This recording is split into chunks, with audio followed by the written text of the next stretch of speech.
Hello बच्चों, let's see this question. Graphite is a soft, solid lubricant extremely difficult to melt. The reason for this anomalous behavior is that graphite में ऐसी कौन सी property है कि ये एक soft solid lubricant होता है and extremely difficult to melt भी होता है.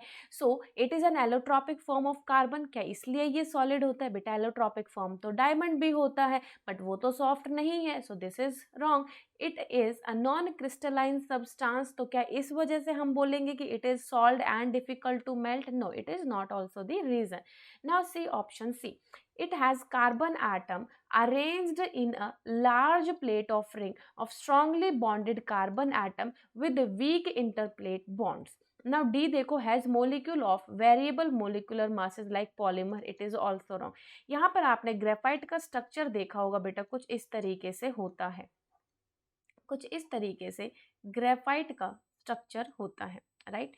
नीचे जो ये एक लेयर है बेटा, नीचे एक और लेयर कुछ इसी तरीके की बनी रहती है. ठीक है. कुछ इसी तरीके की यहाँ पर एक और लेयर भी फॉर्म होती है.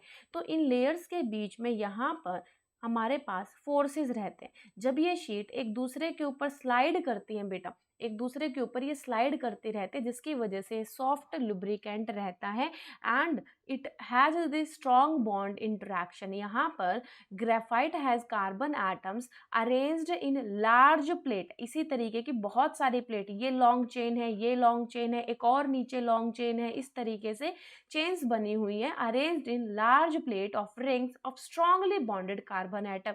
ये जो कार्बन एटम्स एक दूसरे से स्ट्रांगली बॉन्डेड हैं, इसलिए मेल्टिंग पॉइंट इनका हाई होता है. दूसरा, एक प्लेट दूसरे प्लेट के ऊपर वीक फोर्सेस से जुड़ी हुई होती है, ये एक दूसरे से स्लाइड करते हैं, जिसकी वजह से ग्रेफाइट लुब्रिकेंट होता है. आप बोल सकते हैं जो पेंसिल लेड होता है बेटा, pencil lead, that is made up of the graphite. तो आप देख सकते हैं कि पेंसिल से जब हम लिखते हैं तो वो कितना स्लिप करती है, कितना सॉफ्ट लिखा जाता है. सो यहाँ पर C option will be correct option. I hope this is clear. Best of luck.